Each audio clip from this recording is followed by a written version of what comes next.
এক গ্রামে এক চাষি আর এক মুরগি ছিল। চাষির নাম হরিদাস আর মুরগি নাম লালু। কিন্তু চাষি খুব অলস ছিল। কাজের বদলে সারাদিন ঘুমাত। আজও একটু দেরি করে উঠি, মাঠ তো পালাবে না।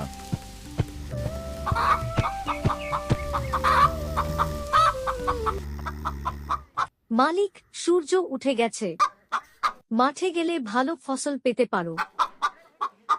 তুই দিন দে লালু, কাজকর্ম আমি ভাগ্যের উপর ছেড়ে দিলাম। চাষি লালুর কথা শুনল না। সারাদিন অলসভাবে বসে থাকল।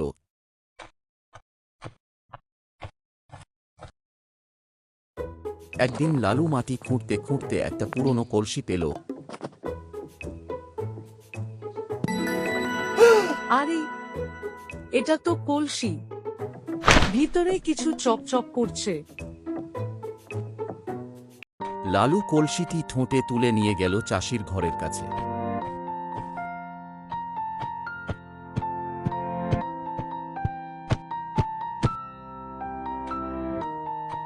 লালু কলসিটি দেখানোর জন্য চাষিকে ডাকে। মালিক, দেখো আমি কি পেয়েছি। চাষি উঠে গেল লালুর সাথে। লালু কি পেয়েছে দেখবার জন্য।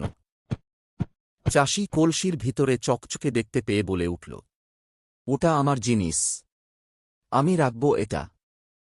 চাষি লোভে পড়ল। কিন্তু গ্রামে পণ্ডিত এসে বলল, যে পরিশ্রম করে না তার হাতে সোনা পাথর হয়ে যায়। ওসব বাজে কথা। পরের সকালে চাষি কলসি দেখে সব সোনা পাথরে পরিণত হয়েছে। ওহ, আমি কি করলাম? মালিক, ভাগ্য তারই পাশে থাকে যে কাজ করে। শুধুমাত্র আশায় বসে থাকলে কিছুই মেলে না। সেদিন থেকে হরিদাস পরিশ্রমী হয়ে গেল।